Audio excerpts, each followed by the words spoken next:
Hoy, 21 de febrero de 2022, nos reunimos en este escenario académico de la Fundación Excelencia, Liderazgo y Transformación para reconstruir hechos relacionados con la memoria histórica aún no contada del conflicto armado en Colombia. Y para el efecto vamos a ver una interesante operación militar y su desenlace, en la cual tropas de la 9ª Brigada dieron de baja en combate a dos cabecillas de las FARC, alias Partehuesos y alias Pedronel. Ocurrió que la noticia se publicó inicialmente con la de Partehuesos, porque el cadáver del otro delincuente fue encontrado posteriormente. Pero el contenido de esta operación es muy importante porque eran el primero y segundo cabecilla de la cuadrilla 66 o Cero Lozada de las FARC, que había sufrido otros golpes anteriores como la baja de Jerónimo Galeano, que ya la habíamos estudiado aquí, y porque estos hechos ocurrieron en el curso del show de La Habana entre Juan Manuel Santos y las FARC. Este es un evento importante de la historia de Colombia que pasa desapercibido en los documentos que se publican, pero que tiene una incidencia capital en la tranquilidad de la región, la seguridad de la región y la proyección del Estado como única entidad institucional que debe regir u organizar o dirigir a las comunidades de Colombia. Entonces, adelante con esto, mi coronel, vamos a profundizar en este tema. A partir de la aparición de las cuadrillas de las FARC en el norte del departamento del Huila y sur del Tolima, este grupo narcoterrorista ha perpetrado innumerables actos terroristas contra los habitantes de esta zona, donde el grupo fascineroso ha constituido una importante retaguardia estratégica para el autodenominado Comando Conjunto Central de las FARC. Podemos ver y escuchar el video que nuestra Fundación Excelencia, Liderazgo y Transformación resalta en su programa institucional La memoria histórica aún no contada del conflicto armado en Colombia, el drama de las víctimas de la agresión narcoterrorista del comunismo armado contra nuestro país, los habitantes de nuestras regiones y en general en toda nuestra nación. En este caso específico, los pobladores de los corregimientos rurales del extenso y cálido municipio de Neiva, en el departamento del Huila,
Adelante, mi coronel. Hoy es miércoles 22 de febrero de nuestra emisión del programa diario de reconstrucción de memoria histórica aún no contada del conflicto armado en Colombia. Ahondará algunos aparte del compulsivo fenómeno de la violencia multiforme sucedidos en la zona urbana en el municipio de Neiva. Muchas gracias. Bueno, los hechos que vamos a relacionar hoy ocurren en la zona de Neiva, en uno de los corregimientos que tiene este municipio por sus características geográficas y su ubicación estratégica. Este departamento del Huila está ubicado en medio de dos cordilleras y atravesado por el centro del Río Grande de la Magdalena. Y el municipio de Neiva, como lo vemos aquí en la foto, tiene el área urbana adherida a la margen oriental del río Magdalena y tiene territorio plano en el centro y hacia el oriente y hacia el occidente territorio quebrado, y en la medida que se avanza más hacia el oriente o hacia el occidente es más frío el clima porque va subiendo la cordillera, sea la central al occidente o sea la oriental al oriente del río Magdalena. Y tiene prácticamente todos los pisos térmicos y, como lo decimos, varios de sus corregimientos. Uno de sus corregimientos es el de Aipecito, donde han ocurrido muchos eventos relacionados con el conflicto armado en Colombia, en especial por la acción de las FARC. Aquí vemos mejor en el mapa, ya lo hemos reiterado, la ubicación del departamento del Huila es esencial porque se estructura sobre la cordillera oriental y limita al departamento del Huila con la Amazonia, con la Orinoquía y la Amazonia, entra a los llanos orientales por el Meta o entra a la capital de la República por el distrito capital, por la zona rural, o con el departamento del Tolima limita en lo que se llama el Nevado del Huila y el sur del Huila, que es una zona de bastante conflictividad histórica, limitando precisamente con los corregimientos o con el corregimiento de Aipecito aquí en el departamento, en el municipio de Neiva.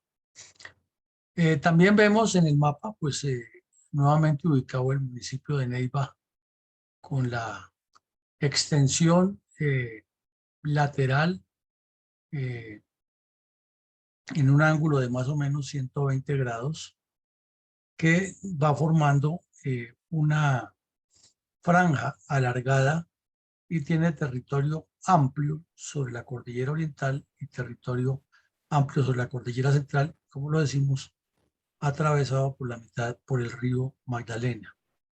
Es tal vez una de las partes más altas, más que cálidas, perdón, más calurosas del Alto Magdalena, del Valle del Alto Magdalena.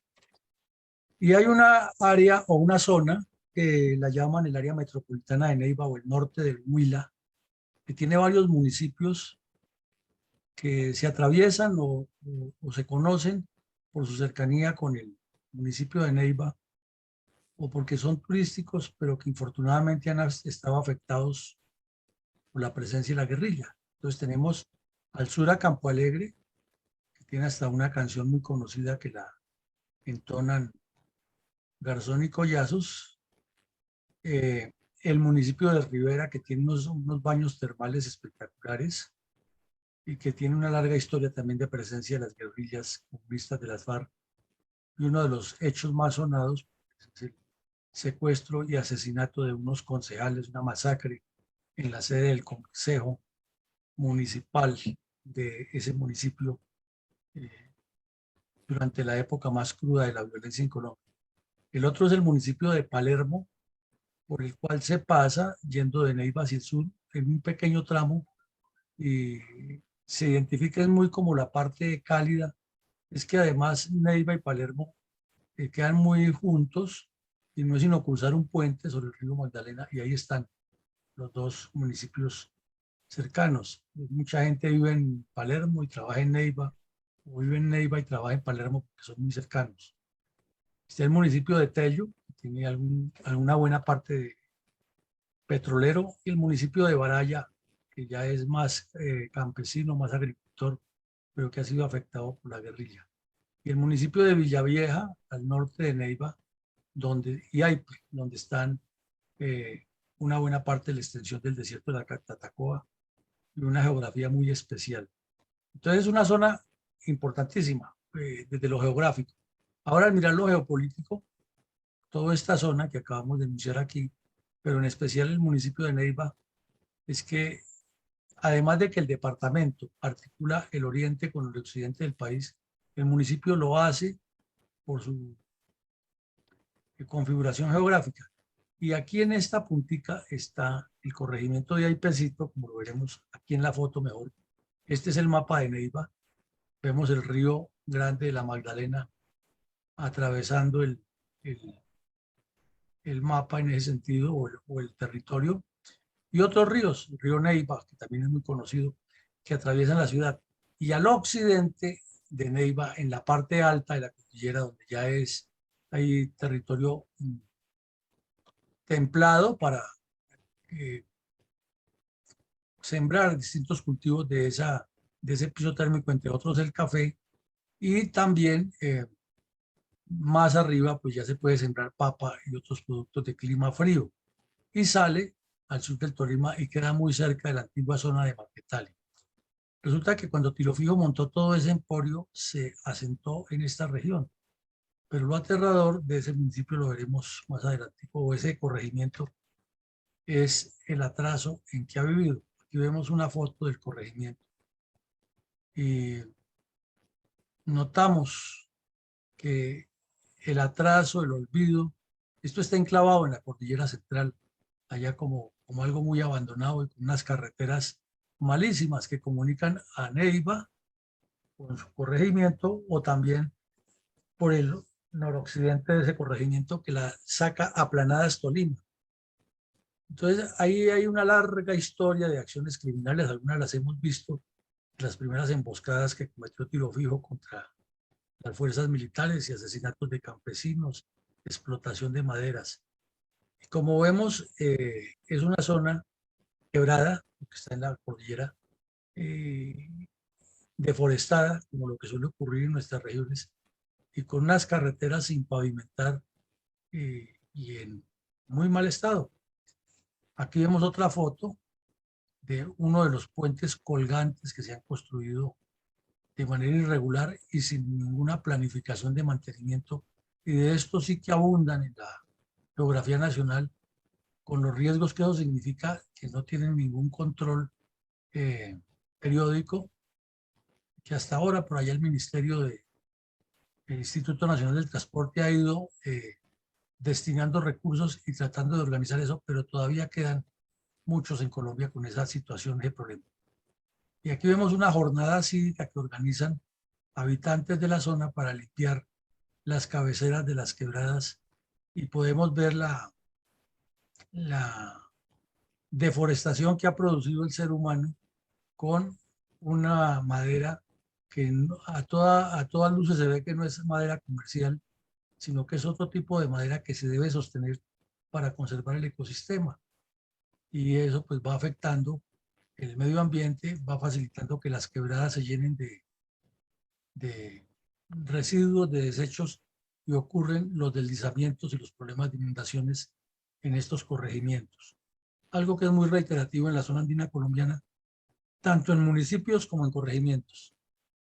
Y aquí vemos una noticia que nos indica el abandono en que está esta ciudad. Esta noticia es de 2021, del 26 de julio de 2021, aquí vemos la fecha. Y el Diario del Huila, que es uno de los periódicos regionales más importantes, publica esta foto donde se nota una deforestación que no tiene razón de ser, sino solo la cercanía de quien explotó la tierra con el corregimiento, con el caserío, pero que esto debería estar en perfecto estado de bosque primario para evitar que ocurre un deslizamiento, porque aquí se cae precisamente sobre la carretera y sobre una cantidad de casas. Y como ya hemos visto, las características de nuestras cordilleras son muy deleznables. Entonces, la noticia que se publica es que después de 20 años o de tantos años, son muchos más los que tiene el corregimiento, y de tanta historia de violencia, por fin les hicieron un puesto de salud medio decente. Y esto se hace en el gobierno del señor Duque con todo ese plan de desarrollo rural que se diseñó durante su mandato como una política de su gobierno. Pero el punto es que nos deja pensando que toda esa violencia que vamos a reconstruir hoy parcialmente se asienta en un corregimiento que no tiene, como dicen las señoras rezanderas, no tiene perdón de Dios. Tanto tiempo esta gente viviendo en un terreno destapado, alejadísimo de la vida urbana normal y produciendo o sacando productos muy importantes para la alimentación de los citadinos. Estas personas todavía viviendo transportándose en mulas por unos caminos enfangados y sin tener ni siquiera un puesto de salud digno con la presencia de un médico. Entonces aquí algo que publican como una gran noticia, que así lo tendrán, debería ser una vergüenza para todos los gobiernos nacionales, departamentales y municipales que antecedieron a este, porque no tiene explicación que donde hay una comunidad de más de 500 personas que viven en un caserío de estos, más los que están alrededor, no tengan o no hubieran tenido un puesto de salud digno con un médico para una atención básica, sino esperar hasta que vehículo de turno de transporte interpoblados o una ambulancia que generalmente no funciona, sacar a algún enfermo, un herido, una persona que se accidentara, una picadura de serpiente, una madre embarazada, bueno, tantos problemas que hay en la vida normal de las comunidades en salud y que no lo tuviera ya y lo publican como un gran éxito. Es que por fin lo tienen. La noticia debía ser al contrario. Qué vergüenza que ese corregimiento que está a 5 horas de Bogotá, 6 horas de Bogotá, no tuviera ni siquiera un médico y una enfermera bien equipados para atender mínimamente a la población. Entonces nos demuestra que no la teoría comunista de que porque hay pobreza hay violencia comunista, no, esa no es la teoría. La teoría es que por abandono del Estado y desconocimiento de lo que pasa, el comunismo encuentra el espacio para reclutar campesinos y generar violencia. Esa es la explicación real, no la del cuento de que esa pobreza es la que genera la violencia y que ellos están protestando para que les cambien, porque esa es la teoría comunista de la lucha de clases. El tema es que por el abandono del Estado, entonces los comunistas encuentran el terreno abonado y lo que hacen es terminar de dañarle la vida a esa gente, volviéndolos bandidos y bandidos que se voltean contra su propio pueblo. Por eso siempre preguntamos cuál es el aporte en real de los comunistas armados y desarmados al desarrollo de Colombia, y lo único que se encuentra es o terrorismo y violencia o estatismo pidiendo que le den de todo.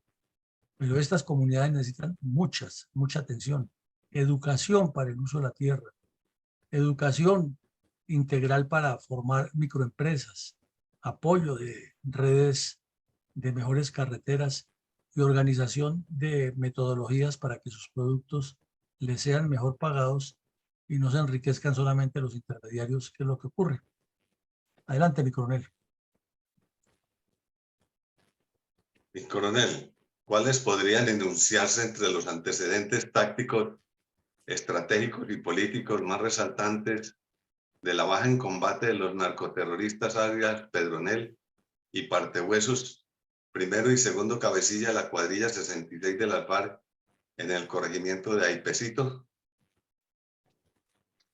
Bueno, el primer antecedente muy visible de eso, porque hay muchísimos más. Imaginemos que por allá en el 99, 98 estábamos por Neiva y recordamos que el batallón Tenerife capturó muy cerca de Aipecito, precisamente en una escalera, en un bus de esos intermunicipales, a un bandido que era el segundo o tercer cabecilla de esa época.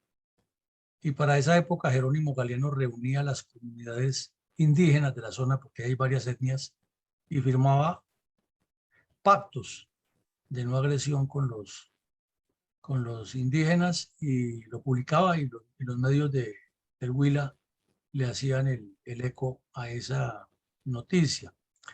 Pero finalmente en una operación importante fue dado de baja Jerónimo Galeano y eso afectó muchísimo, ya que era un delincuente muy conocido, era casi la mano derecha de Alfonso Cano en esa región. Bueno, la otra es que en 2011 fue capturado alias Mario, que era el segundo de la nueva reestructuración que tuvo esa cuadrilla con todos los golpes que le han causado las fuerzas militares. El otro antecedente es que en la zona se multiplicó el narcotráfico, especialmente con la amapola, por lo que es clima frío.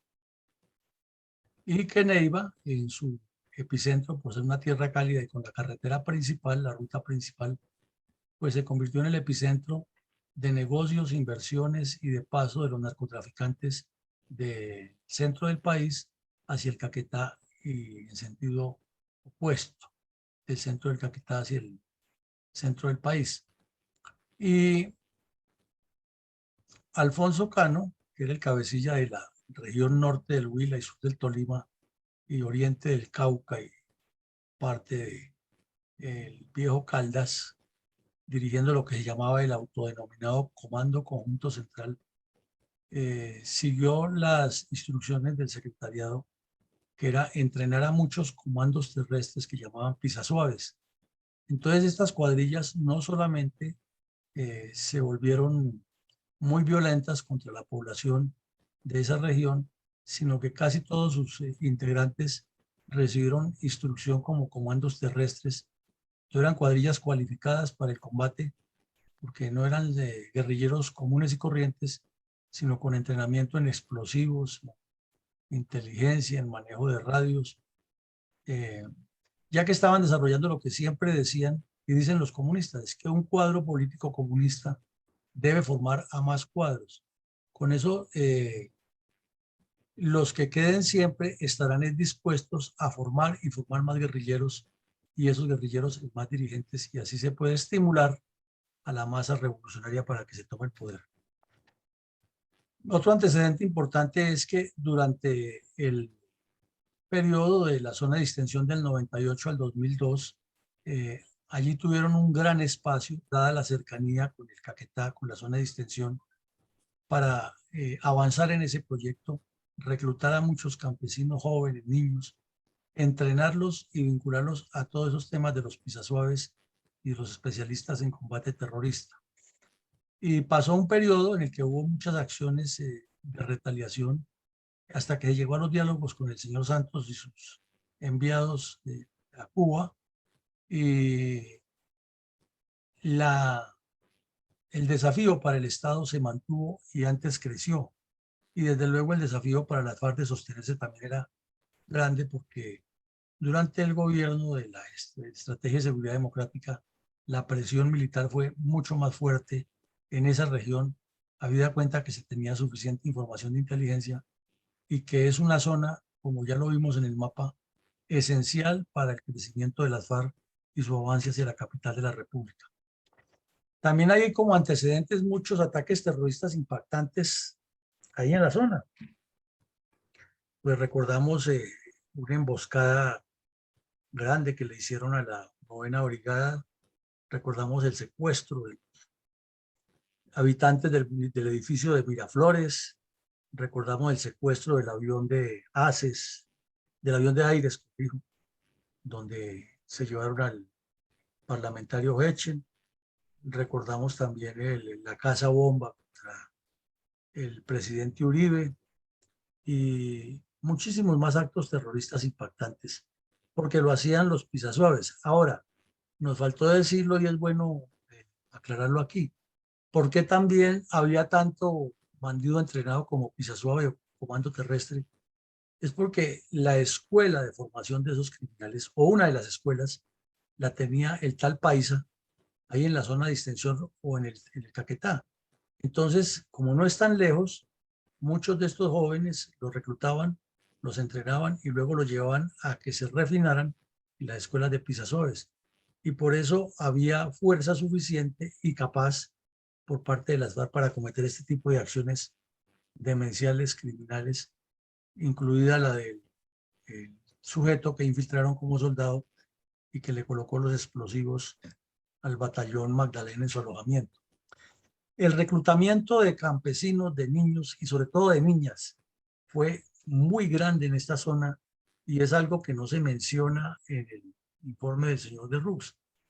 Es que fueron muchísimas las niñas de todo el norte del Tolima, de todo el norte del Huila, sur del Tolima y occidente del Caquetá, en esa línea que se forma allá alrededor de Neiva, que es como el epicentro de todo el tema. Se reclutaron a muchos jóvenes, muchísimos, y en especial muchachas, niñas de 14, 15 años, la llevaron para las cuadrillas de esa estructura armada. Y hay un crecimiento grande de las estructuras urbanas y rurales por una razón muy sencilla, porque es que si se mira la distribución geográfica de las FARC, allí confluían o confluyen 4 estructuras muy importantes de lo que ellos visualizaron para la toma del poder.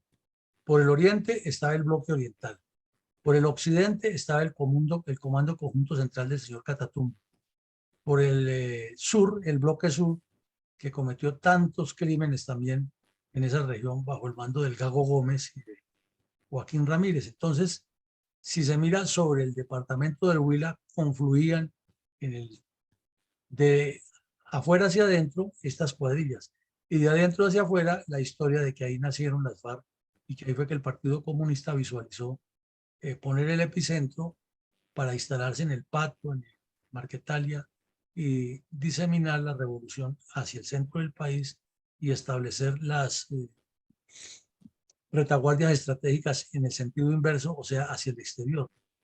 Esto, pues, a veces en unas informaciones militares lo pintan como unos anillos, e inclusive lo llaman los anillos de seguridad, pero es una visión mucho más amplia de proyección de lo deductivo hacia lo inductivo o de lo inductivo hacia lo deductivo, depende cómo se mire, tomando como epicentro el sur del Tolima y el norte del Huila, con extensión a la región del Pato. Y tenemos que para la época fue muy intenso el trabajo clandestino de las redes urbanas y rurales en Neiva, Florencia, Popayán, el sur del Tolima y en toda la región en general. Entonces tenemos que allí había un trabajo formativo y estructural que le daba territorialidad, le daba identidad de propósitos con la población organizada, les daba una estructura lógica de la ubicación de cuadrillas y una estrategia para actuar contra el país, además de una ideología que es la comunista. O sea, y se mira desde la base de un proyecto, estaban realizando un trabajo integral apuntándole a una especie de cultura organizacional delictiva contra Colombia. Entonces, esos son los antecedentes, mi coronel. Muchas gracias, mi coronel. ¿Cuáles podrían ser entre los antecedentes tácticos, estratégicos y políticos más resaltantes de la baja en combate de los narcoterroristas Abel Tavera Jaramillo, alias Pedronel, y Juan Carlos Barbosa Franco, alias Johnny Partehuesos, primero y segundo cabecillas de la cuadrilla 66 de las FARC en la vereda Paraíso, corregimiento de Aipecito, del municipio de Neiva, Huila, en marzo de 2015? Bueno, los antecedentes son los que acabamos de ver. Ahora vamos a ver uno, específicamente esos antecedentes, que es la captura de alias Mario. Este bandido, para la época era el segundo cabecilla. Esto ocurrió en el año 2011 y tenía un prontuario extenso y lo vivía nutriendo permanentemente. Entonces, en la vereda La Cabaña del municipio de Aipe, Huila, no es Aipecito, sino Aipe, que queda al norte de Neiva, hubo un combate con la 9ª Brigada y el sujeto, allí cayó uno que le decían Diver, que era uno de sus hombres de seguridad, era uno de sus bandidos más cercanos con los que dirigía en especial el recaudo de las extorsiones contra comerciantes y ganaderos en toda la zona. Pero el que dirigía todo y el que le rendía cuentas a Galeano y a Alfonso Cano era el tal Mario. Entonces le hicieron una operación con el CTI y con las fuerzas militares, una infiltración muy bien hecha, y cayó en combate el tal Diver, y este Mario terminó herido y fue capturado, llevado en un helicóptero a Neiva y entrevistado, y entonces contó, pues relató todo lo que él tenía, la zona de acción, las actividades que cometía, y para la época de los hechos tenía 35 años de edad, de los cuales llevaba 20 en las FARC. Era el que dirigía las milicias, de esas que tanto hemos hablado, cómo se organizan para el apoyo clandestino. Tenía una orden ya establecida para que todo el que entrara a la región, en todos estos corregimientos con los productos, pagara impuestos, inclusive como los campesinos consumen mucha cerveza, son las características del campo colombiano, el consumo de cerveza. Entonces le estableció lo que él llamó un impuesto especial al consumo de cerveza y a la venta de carne. Me explico, además de la extorsión que le aplicaba normalmente a todos, la cuota que tenían que pagar, entonces a ese par de productos le establecieron una especie de IVA revolucionario además. Y este sujeto también era el encargado de hacer las reuniones políticas y de formar los cuadros del Partido Comunista Clandestino y del Movimiento Bolivariano Clandestino para multiplicar la información. Y era el encargado del control o del, lo que en las Fuerzas Armadas se llama el guardaparque. Él era el encargado de llevar los controles del número de armas y de la calidad de las mismas que poseía esa cuadrilla. Entonces, como vemos, fue una captura muy importante, pero mucho más importante la información que dio, ya que se le incautaron elementos de comunicaciones, con lo cual siempre hay una información valiosísima, y los cuadernos de anotaciones, más al propio bandido que confesó muchas cosas más y aclaró todas las actividades que realizaban entre Neiva y Aipe en el Huila. ¿Cómo incidieron la baja en combate de Jerónimo Galeano y la captura de alias Mario en la segudilla de golpes contra el autodominado Comando Conjunto Occidental que encabezaba Alfonso Cano, en la baja en combate de los terroristas Abel Tavera Jaramillo, alias Pedronel, y Juan Carlos Barbosa Franco, alias John Partehuesos, primero y segundo cabecilla de la cuadrilla 66 de la FARC, en la vereda Paraíso, corregimiento de Aipecito, el municipio de Neiva, Huila, en marzo del 2015? Hablemos nomás de Partehuesos. Venía esa seguidilla de golpes y hubo un enfrentamiento, una operación, una infiltración de las tropas, y después del combate, infortunadamente, murió un soldado del ejército, un combate duro, y se procedió a identificar a los caídos por parte de los bandidos y se estableció que había caído Juan Carlos Barbosa Franco, alias Partehuesos. ¿Quién era este bandido? Pues este era el que ha reemplazado al tal Mario. ¿Qué hacía? Exactamente lo mismo. ¿Dónde lo hacía? Este tenía mucha más radio de acción porque se había extendido, habían replanteado las áreas de responsabilidad de las cuadrillas, y este ya se extendía hasta Santa María, Palermo, Neiva y Aipe. O sea que tenía más área de acción y pues obviamente cometía más delitos. Al hacer un seguimiento de quién era este bandido, cotejado con la información que había dado Mario, capturado un año antes, se estableció que eran más o menos de la misma edad. Tenía 34 años, Mario tenía 35 cuando lo capturaron, que había estado en varias cuadrillas del sur del Tolima, en la 21, en el propio Comando Central, trabajando directamente a órdenes de Cano, que el sujeto va haciendo una carrera delictiva, era muy hábil, tenía capacidad de liderazgo y de dirección entre los bandidos, y había ido subiendo de rangos. Se había entrenado como pisasuaves, que esa era una de las características de toda esa organización allá, y era uno de los requisitos que les ponía Cano para poder irlos cualificando en crecimiento. Además, porque la tarea de ellos o de los guerrilleros de base de las FARC es no quedarse como simples guerrilleros, es que se vayan formando como multiplicadores, porque sobre las trincheras de los muertos comunistas se construyen los cuadros políticos directivos de la revolución, dicen las viejas leyes marxistas-leninistas. Entonces este sujeto estuvo en eso y tenía, además de las extorsiones y el tal Mario, que también participó en muchas de esas, porque digamos que cuando estaba Mario todavía activo en la cuadrilla, pues el tal Partehuesos era el tercero. Lo que hizo fue que pasó de tercero a segundo de la cuadrilla y ambos participaron en muchas acciones, pero este era mucho más avesado, más combativo, dijéramos, más combatiente.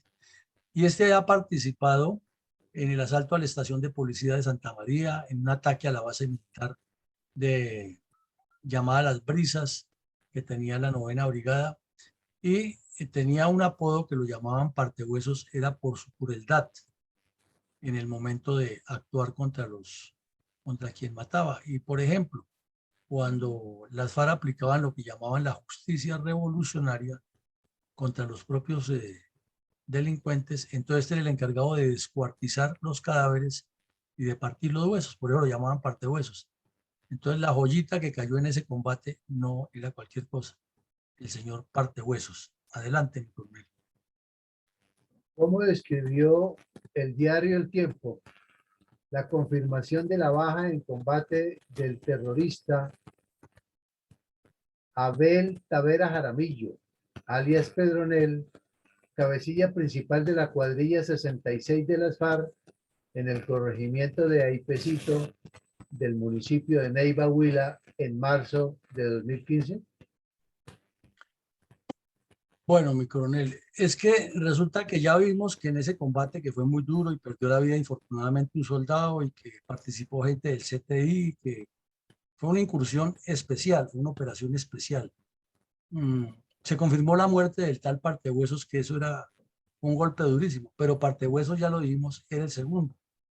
Y de acuerdo con los documentos que se encontraron allí y las pruebas de inteligencia que había, se sabía que el tal Pedronel, que era el cabecilla principal y que era el que había reemplazado a Jerónimo Galeano, eh, estaba en el sitio, y por rastros de sangre y por huellas se presumía que estaba herido, pero nadie daba razón exacta. Entonces el general Lasprilla dio unas declaraciones de que lo estaban buscando, que había informes de los campesinos que posiblemente estaba herido y que lo estaban localizando. Entonces, en medio del seguimiento, se estableció que lo habían enterrado, había muerto y lo han enterrado en un sector entre Gaitania y Planada, o mejor dicho, el corregimiento de Gaitania, en el municipio de Planadas, Tolima, en la vereda La Esmeralda Alta. Y se hizo, pues obviamente, todo el registro hasta que se llegó al sitio, se desenterró el cadáver y se hicieron las pruebas de ADN y se confirmó que se trataba de este bandido. Entonces, ¿qué significó eso? Que fue un golpe, pero demasiado importante. Estamos hablando exactamente de marzo del 2015. Ya las imposiciones de las FARC en la mesa de Cuba iban muy avanzadas. El incumplimiento permanente a lo que se pactaba ya con los delincuentes era rampante por parte de los cabecillas. El ejército no bajaba la guardia afortunadamente y seguía buscándolos. En contravía con muchas acciones del señor Pérez Santos, que quería era que a los bandidos los dejaran igual que Petro, libres, porque le preguntaba a la señora, señora, ¿a usted le gustaría que su hijo fuera a la guerra? En lugar de decir, señora, ¿a usted le gustaría que los bandidos de las FARC sigan destruyendo el país? Entonces, fue un golpe fundamental porque, repito, se comprobó que en una sola incursión de un grupo pequeño del Gaula y de tropas del batallón Tenerife, con apoyo del CTI, a un sitio específico, se había dado de baja no a uno, sino a dos cabecillas importantes y sobre todo los dos que manejaban toda la dirección estratégica de la cuadrilla 66, que desde cuando estuvo vivo Jerónimo Galeano había sido la mano derecha del señor Cano. Entonces esta cuadrilla, como ya lo vimos cuando estudiamos el caso de la muerte de Cano, venía en franco deterioro a pesar de tener a muchos cabecillas de ellos entrenados como pisasuaves. Pero ¿qué les afectó ahí la fuerza pública? Y es de respetar. Algo así como lo que le pasa a Rusia en Ucrania. Además de los golpes trascendentales que se les da, que les han matado generales, coroneles y oficiales al mando de las tropas rusas, aquí pasó lo mismo, que además de esa muerte de esos cabecillas, ocurre una desmoralización, una falta de deseo de combatir. Ahora, al destapar el proceso de este bandido, estábamos hablando de otro Mono Jojoy. En ese momento, en 2015, tenía 44 años de edad, lo cual quiere decir que había nacido en 1971 y que había ingresado a las FARC a los 14 años, es decir, en 1985.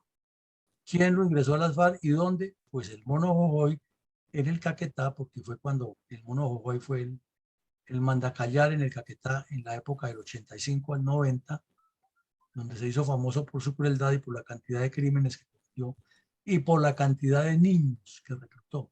Entonces este señor, el tal Pedronel, era uno de los niños que reclutó hoy y que lo haya convertido en uno de sus alfiles y de sus personas predilectas y lo había formado en toda la estructura revolucionaria armada y terrorista con todos los cursos y las capacitaciones. Entonces la baja de este criminal fue muy fuerte para las FARC porque en menos de un año cayeron los cuatro. Perdón, en menos de 2 años cayeron los cuatro. O sea, Galeano, Mario, este Partehuesos y el otro. Estoy en una videoconferencia. ¿Cómo informó la cadena radial Caracol los hechos que culminaron con la infortunada muerte de un soldado de la 9ª Brigada y la baja en combate de los narcoterroristas alias Pedronel y Partehuesos, primero y segundo cabecilla de la cuadrilla 66 de la FARC en el corregimiento de Aipecito del municipio de Neiva en el marzo de 2015? Pues como suele suceder en esas operaciones, hay información y desinformación, y si los periodistas no van al lugar, sino que se atienen a diversas fuentes que le llegan, pues la información es inexacta. Pero aquí la cadena Caracol inicialmente publicó la noticia así como está, y al entrar a la página web de Caracol se puede escuchar el audio. Ahí dice que hubo unos combates entre tropas de la 9ª Brigada y la columna Héroe de Marquetalia de la cuadrilla 66, y que había caído un bandido y también un soldado. Pero la información no fue exacta, sin embargo, pues se siguió averiguando y ya con la confirmación que dio el CTI, pues ya se pudo precisar. Pero esto demuestra que hay que consultar diversas fuentes para analizarlo y por eso lo ponemos aquí, porque dan hasta el nombre de otro bandido que no era el que cayó. Entonces, en síntesis, sí relacionan el hecho del combate, pero no la exactitud de lo que ocurrió.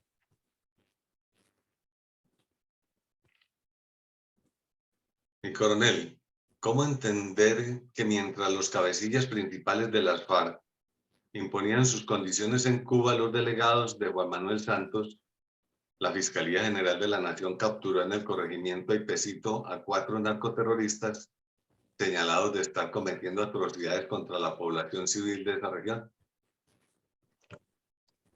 Bueno, mi coronel, ya pasan unos meses, aparentemente las cosas se calman, pero el ejército sigue trabajando. Sigue trabajando, ¿por qué? Porque estos bandidos no ceden, no ceden. Mueren estos, o sea, es un golpe durísimo, pero la estructura como viene funcionando continúa haciendo eso y capturan a 4 personas, entre ellos 2 hombres y 2 mujeres, que estaban en la misma zona, inclusive desplazándose a los otros corregimientos a seguir extorsionando a los mismos que ya tenían con la vacuna o la cuota permanente. Entonces, en una operación conjunta de la Fiscalía apoyada por el Ejército, y se hace el trabajo de búsqueda, localización, y se captura 4 y los cogen con las manos en la masa, con listados, con cuadernos. Lo malo es que estos bandidos, igual que el tal Martín, el segundo cabecilla que fue capturado, terminan libres tan pronto de firme el pacto FARC-Santos. Entonces estos son capturados en 2015 y en 2017 ya estaban por fuera de la cárcel. Inclusive por esa época fue muy famoso que en Vega Larga, que es otro corregimiento de ahí del Huila, había una periodista que era muy atractiva, muy joven, y era la que le servía de enlace a los bandidos de las FARC. Era de las FARC, para secuestrar y extorsionar gente en la región, y eso fue un escándalo nacional. Pero todo eso se da como una continuación de lo que se va descubriendo y cómo se va golpeando estas redes. Sin embargo, cuando viene el pacto FARC-Santos, todos quedan libres y fuera de la cárcel.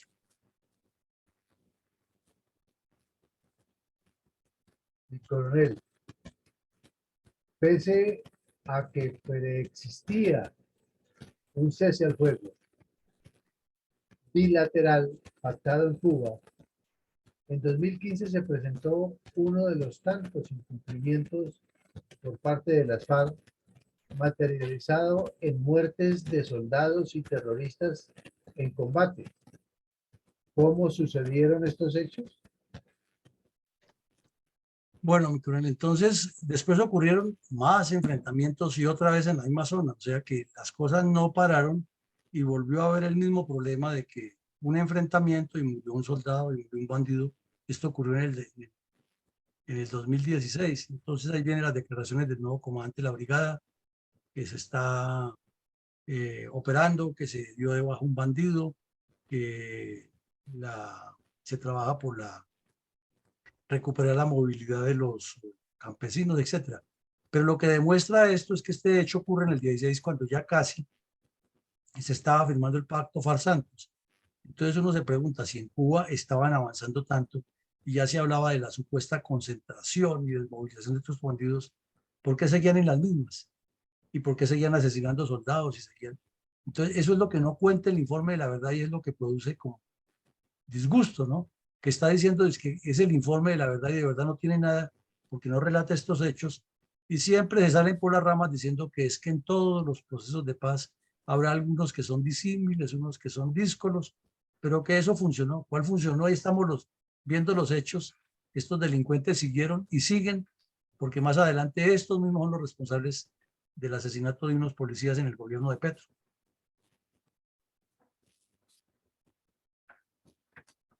Vicencio. 11.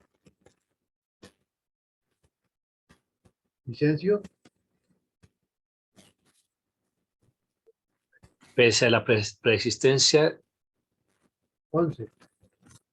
sirvió el pacto FARC-Santos firmado en el Teatro Colón de Bogotá un mes y medio después de que el pueblo colombiano dijo no en las urnas al prereferendo para traer paz a los habitantes del corregimiento de Aipecito del municipio de Neiva, Huila. No, no sirvió. Esta noticia es de el año 2022 y muestra que ahí capturaron a un sujeto de las FARC que tiene una orden de captura y ya tiene 49 años de edad. Se había ido a vivir a Valparaíso, Caquetá, y no estaba rezando allá. Era de los mismos bandidos y seguía delinquiendo para las FARC en esa zona. Entonces eso indica que, como lo acabamos de mencionar, el pacto FARC-Santos no fue sino un pacto que no le favoreció al país sino a los dos, los unos para legitimarse en el Congreso y a Santos para que le dieran un premio Nobel de Paz. Aquí vemos otra captura de otro bandido en esa misma región que también era encargado de los secuestros, y ocurre también ya recientemente después de que se formó eso, y vuelve a ser en el sector de Aipecito. ¿Y qué característica tiene este bandido? Que es uno de los que participó en el asesinato de los 7 jóvenes de la policía en los primeros días de desgobierno del señor Petro. Entonces, mientras Petro hablaba y decía, y su comisionado de paz decía que ya estaba hablando directamente con los cabecillas de las supuestas disidencias y que eso, la paz total, estaba a la vuelta de la esquina, lo estaba diciendo en los primeros días de su show publicitario. La respuesta de las FARC a esa acción, como consecuencia del pacto FARC-Santos, fue asesinar a 7 muchachos de la policía, que eran casi todos auxiliares que estaban prestando el servicio militar en la policía y hacían un servicio comunitario desarmado en uno de los corregimientos cercanos a Aipecito. Entonces, en la operación cayó el tal alias Trasnocho y otro bandido que participaron en ese crimen, y el general Ospina, que es comandante del ejército, en una entrevista en esos días le dijo a los medios de comunicación, en especial a la revista Cambio, que no es que sea la más cercana a las instituciones, que tenían información en todo el país las fuerzas militares acerca de 2.000 personas relacionadas con las FARC. Entonces, eso nos corrobora que si hay que capturar a 2.000 personas relacionadas con las FARC, o por lo menos investigarlas más, es porque el pacto FARC-Santos definitivamente fue eso, un pacto que favoreció a Santos y a las FARC, no a Colombia. Mi coronel, ¿cuáles son las lacras sociales y políticas que han llevado a los habitantes del corregimiento de Aipecito, en zona rural del municipio de Neiva, a padecer tantas violencias, en que en las últimas 4 décadas las cuadrillas de la FARC han sido actores de primer orden?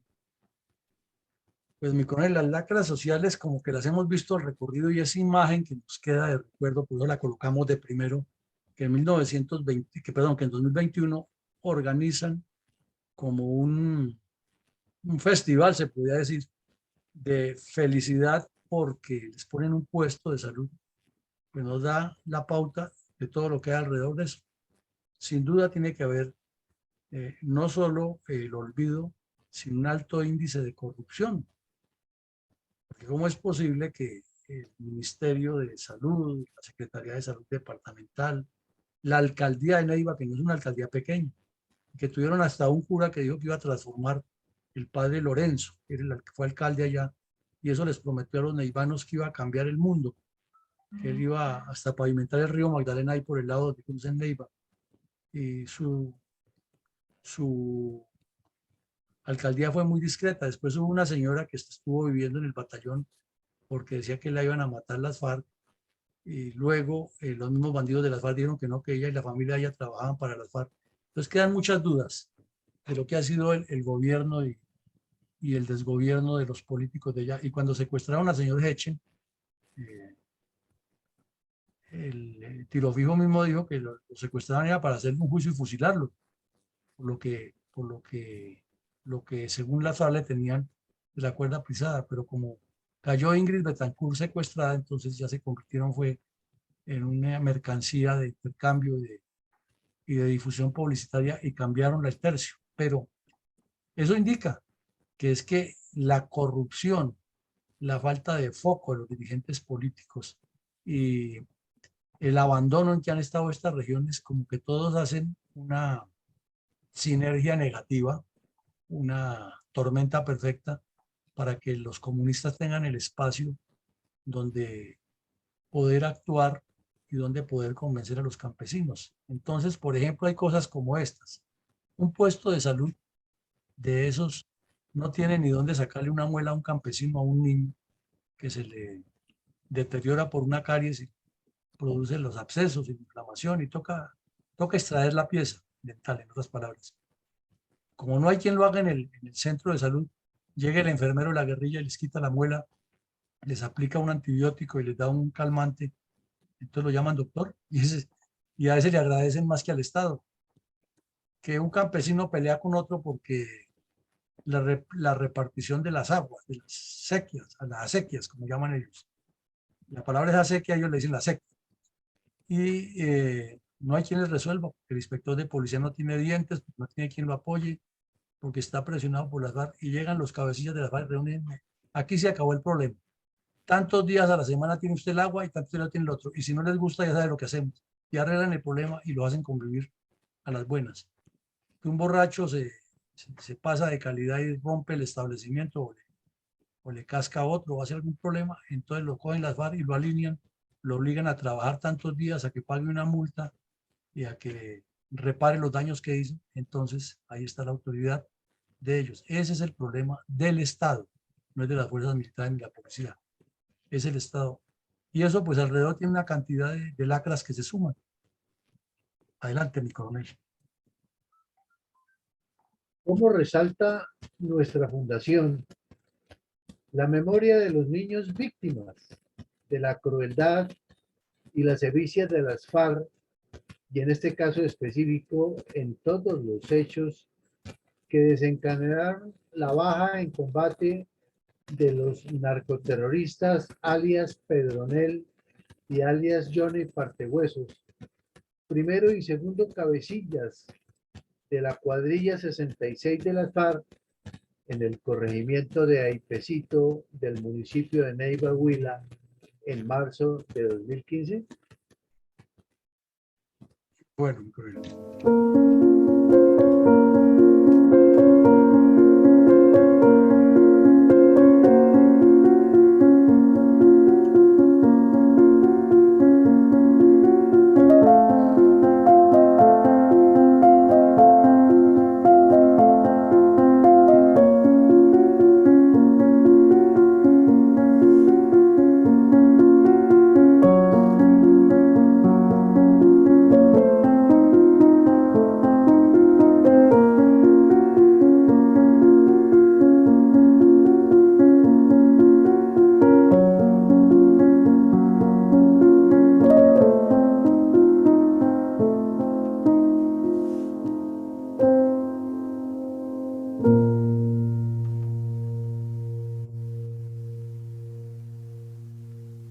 Al término formal de cada episodio de nuestra memoria histórica aún no contada del conflicto armado que realiza nuestra fundación, usted siempre hace un balance puntual de reflexión respecto a los hechos del conflicto que analizamos a diario en este espacio de opinión y estudio científico de la violencia comunista contra Colombia.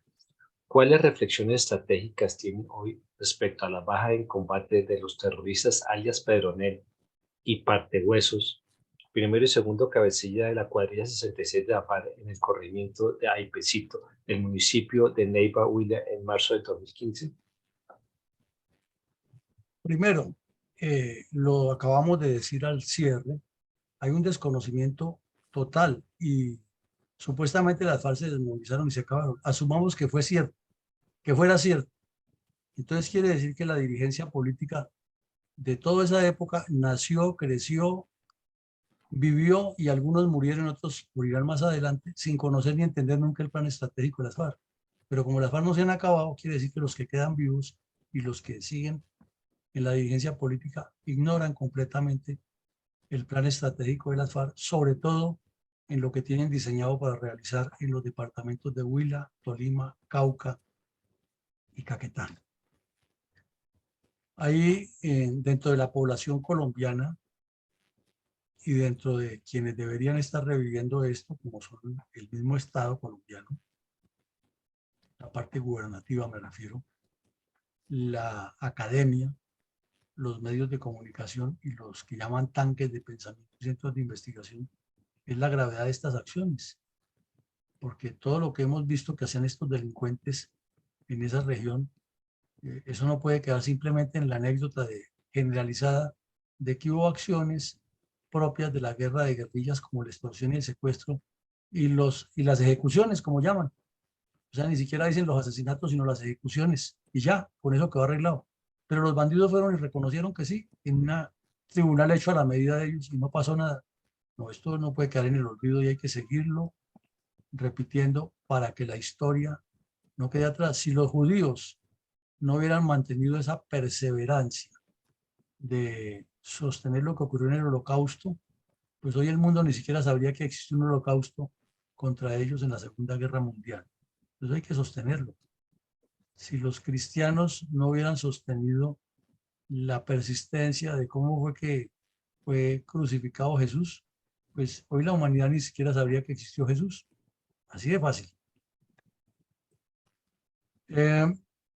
Los nexos del narcotráfico y el Partido Comunista con las FARC es algo que también siempre se ha dicho, pero se deja como en segundo plano y como que no se le da la importancia. Y por ejemplo, en Cuba se negoció la supuesta paz, pero el Partido Comunista pasó incólume todo el tiempo.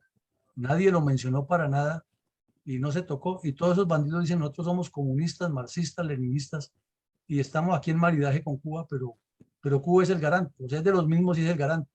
Imagínense el resto. Igual con el narcotráfico. Que nosotros no somos narcotraficantes, nosotros lo que le ponemos es una cuota a los que trafican. O sea, nosotros no somos prostitutas, nos acostamos con los clientes, pero no somos prostitutas y les cobramos. Más o menos el mismo mensaje. Terror en la población civil, y ahí sí lo vimos como estos criminales, el tal Mario y el tal Jerónimo Galeano y los otros dos, el Partehuesos y el otro, lo cometían. Pero además es esa crueldad del tal Partehuesos de descuartizar cadáveres, de partir los huesos, de hacer fosas pequeñas y desaparecer prácticamente a sus víctimas. Y eso no se menciona en el informe para nada. No, porque es que eso a lo mejor son inventos de la CIA y los marcianos. Bueno, algo importante que vimos en el mapa es analizar todo la estructura territorial, la estructura geopolítica y geoestratégica que significa Neiva para el crecimiento revolucionario, que no es solamente Neiva, sino están los municipios que mencionamos, pero además por su condición de tener territorio en las dos cordilleras, atravesar el valle de la Grande de la Magdalena o del Río Grande de la Magdalena y tener la posibilidad de unir el centro del país con el sur del país y con una buena carretera, un buen aeropuerto y ser más o menos cercano geográficamente a Ibagué, Popayán y Florencia, hace que tenga un valor geopolítico fundamental y parece que eso no lo ha entendido nunca la dirigencia y que se limitan a creer que la solución es militar. Es parte de la solución al problema, pero ¿dónde está la inversión social? ¿Dónde está la atención y cómo nos queda la cara ante la historia en 200, 300 años que nos lean, decirle a la juventud de esa época o a los colombianos de esa época, que en un país que ya conocía el internet, que conocía el avión, que conocía la tecnología moderna, que muchos de los dirigentes se preciaban de haber estudiado en Harvard, Oxford, un montón de universidades famosísimas de la época. Mientras tanto, había un corregimiento a 1 hora en carro, 2 horas en carro, desde la capital de Neiva, que ni siquiera tenía un enfermero para que le hiciera una curación a más de 2.000 personas que vivían en esa región y que vivían como en el siglo III antes de Cristo, y que la ley y el orden la ponía la guerrilla. ¿Con qué cara se le cuenta la historia a las juventudes venideras, generaciones venideras? Pero es la verdad. Y si eso no se destapa y se pone en reflexión, pues las nuevas generaciones van a pensar que la forma de hacer política es la misma y quien quiera hacer política va a creer que todo está bien y que eso es así, y que hay unos que les corresponde vivir de esa manera y que de malas. Entonces, esto es para reflexionarlo, difundirlo y analizarlo. Hay una guerra a muerte que se multiplica en esa región desde 1955 contra el Estado colombiano. Entonces no es nuevo. ¿Y cómo es posible que estamos ya casi 70 años desde que el Partido Comunista le declaró la guerra a Colombia en esa región y todavía sigan existiendo en los mismos sitios, la pobreza siga siendo igual, el abandono siga siendo igual y el Estado colombiano con toda su dirigencia que ha tenido desde esta época hacia atrás, hasta el 55, con excepción de lo poco que hizo Rojas Pinilla, no le haya metido la mano a estas regiones y entendido que si el problema está ahí, allá donde está la solución. Pero como no hay votos, eso no les significa los mismos votos que les da el área urbana de Cali, o de Medellín, o de Bogotá, o de Barranquilla. Entonces mejor promovamos el clientelismo en estas regiones, que esos me consiguen votos y me eligen. Y los otros no, pues están acostumbrados a vivir así, dejémoslo así hasta que San Juan agache el dedo, como dice el dicho coloquial. Y otro aspecto es que si se hacen esos informes de análisis, lo decíamos ayer y lo repetimos hoy, ¿por qué no se cuantifica el daño en horas hombre, que es lo que se hace en ingeniería industrial para calcular la producción de un país, que pierde el país cada vez que un estudiante o un campesino menor de edad se van para la guerrilla? Son muchas, porque son años de vida, años de productividad que se pierden, y son muchas las horas de trabajo que estas personas dejan de aportarle al país en desarrollo por estar enfrascados en una violencia que solo le interesa a los comunistas para seguir creando el desorden, y a los politiqueros corruptos para llenar sus bolsillos.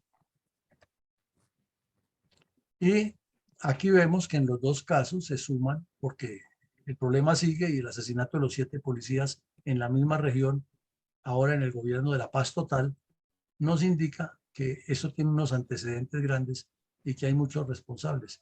Pero los dos más visibles fueron los dos gobiernos, el de 98 al 2002 y el de 2010 al 2018, que por el afán, ambos por parejo, de buscar un premio Nobel de Paz y una distinción personal, permitieron que este fenómeno no solo siguiera, sino se multiplicara. Y sobre todo en el gobierno de Santos se siguió con la línea que venía del anterior, en cierta forma, en esta parte, de combatirlos, no con la misma intensidad que lo ha hecho el gobierno anterior, pero hubo operaciones que no se pueden ocultar, que ahí están. Inclusive estas que mencionamos hoy son del gobierno de Santos, pero no hubo más. Entonces, ¿dónde está la paz que decía que iba a ser si el centro de salud lo tuvo que construir fue su siguiente gobierno, y parece ser como consecuencia de las imposiciones de las FARC al gobierno de Santos en Cuba?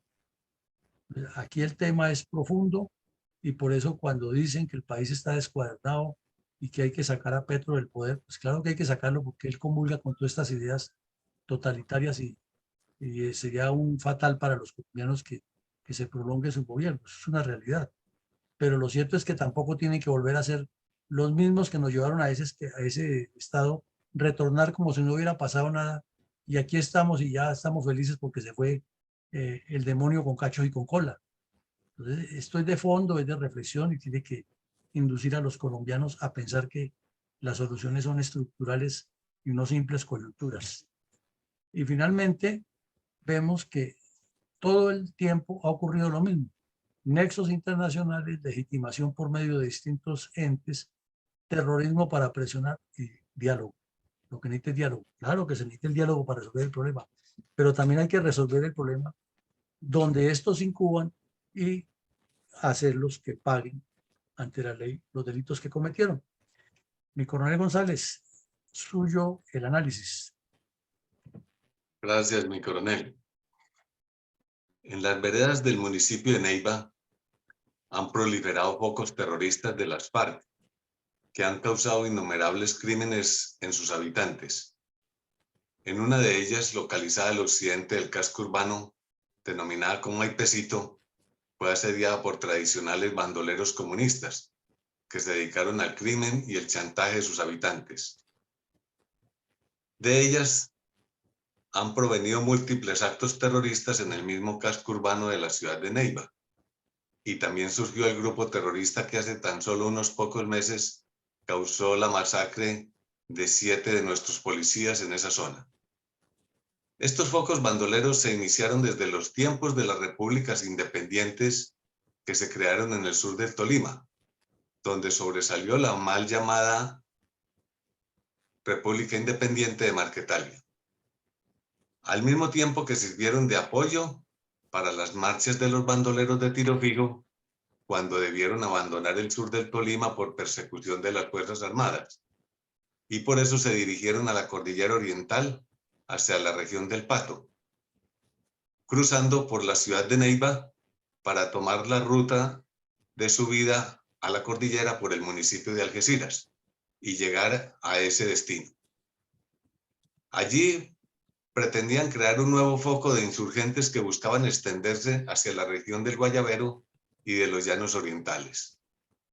Este trasegar de violencia durante muchos años no fue motivo suficiente para que el informe de la verdad, redactado por el jesuita Francisco de Roux, lo tuviese en cuenta como parte de la cadena de crueles crímenes cometidos por los grupos terroristas, bandoleros adoctrinados por el Partido Comunista que siempre ha buscado la toma del poder por la vía violenta, siguiendo las doctrinas del perverso marxismo europeo. Ante tal omisión, las reservas de las Fuerzas Armadas de Colombia, que son las verdaderas conocedoras de estos hechos, por haberlos vivido directamente combatiendo a tan despiadados criminales, los están contando en capítulos diarios, para hacer honor a la verdad y de esta forma dejar en evidencia la premeditada omisión del prelado y de los crímenes de las FARC. Además, con el fin de ocultar a los verdaderos culpables que ahora dicen ser honorables senadores de la nación. Y por último, término para que no olvide ni se ignore el sacrificio de los heroicos soldados colombianos y policías que han dado su vida combatiendo en esa región. Muchas gracias, mi coronel. Bueno, muchas gracias. Usted puntualiza y resalce lo que dijimos. Que no se conoce la historia. Y al no conocer la historia y no entender qué es lo que estos delincuentes buscan, se patina, no se acierta. Y si hay esa indiferencia de que estas poblaciones, por ser campesinas y alejadas, no tienen el mismo derecho, pues peor todavía. Y se establece esa especie de que hay unos que vienen iluminados y tienen el poder y tienen el derecho a ejercerlo siempre, mejor todavía. Para el comunismo que encuentre un argumento con el cual reclutar a los muchachos y convencerlos de la violencia. Adelante, mi coronel Alarcón. Mi coronel, el tema de hoy que he traído a colación se llama o intitula Abandono estatal.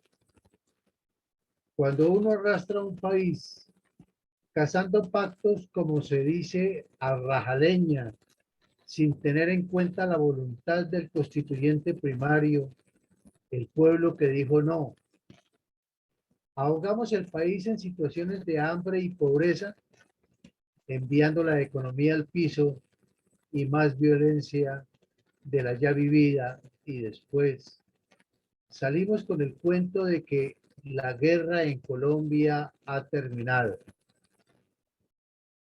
adicionando una más a su sarta de mentiras para mal ganarse un rebuscado y comprado Nobel, a costillas de un país abandonado en muchas regiones rurales, sin tan siquiera tener la construcción de infraestructura básica, como vías, puentes, centros educativos y de salud, como lo hemos visto en el día de hoy.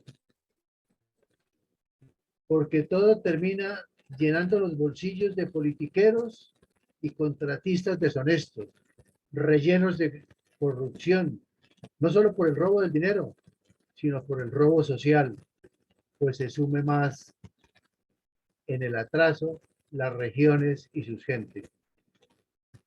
Por lo tanto, debemos tener en cuenta lo tratado en su programa de la memoria histórica aún no contada del conflicto armado en Colombia, para que ni volvamos a caer, ni sigamos respaldando este tipo de acciones, en especial el abandono y la ausencia de la presencia del Estado, para entregarle a nuestros hijos y futuras generaciones un país quebrado, donde no se pueda vivir a pesar de su gran y variada belleza natural.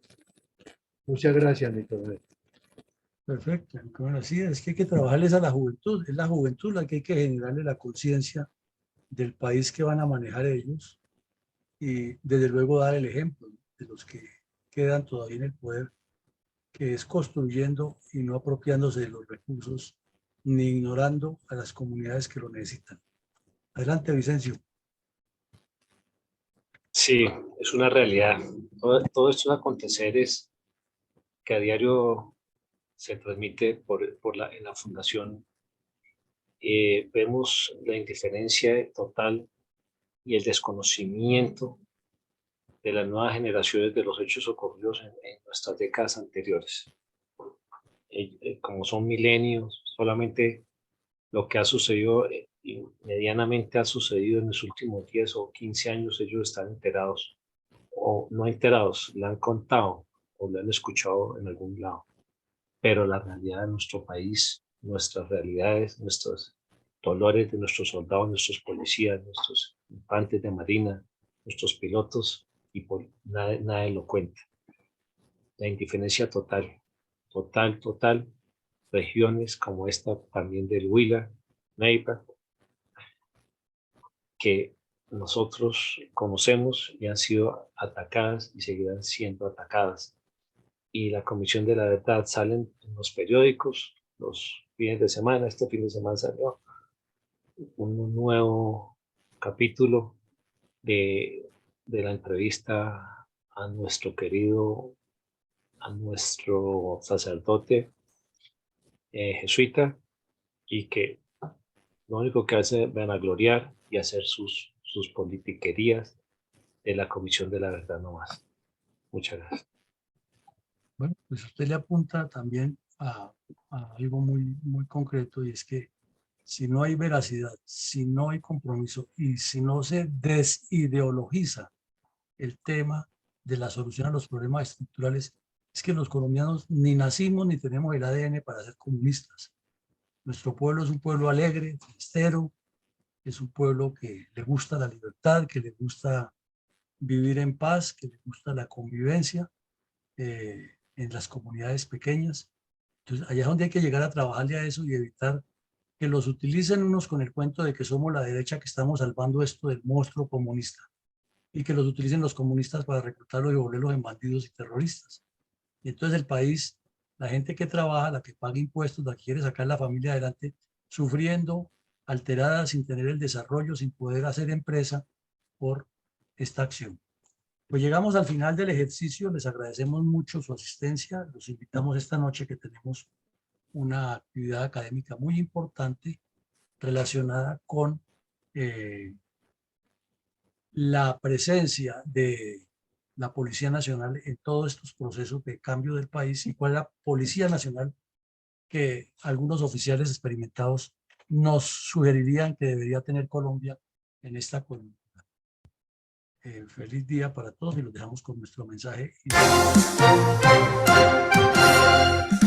Invitado nuevamente para que todos los días, de lunes a sábado, de 7:30 a 9 de la mañana, se conecte a las redes sociales de la Fundación Excelencia, Liderazgo y Transformación, a escuchar en la voz de sus protagonistas la verdadera memoria histórica de la violencia desatada durante varias décadas por las guerrillas izquierdistas contra Colombia. Lo esperamos en nuestra próxima emisión.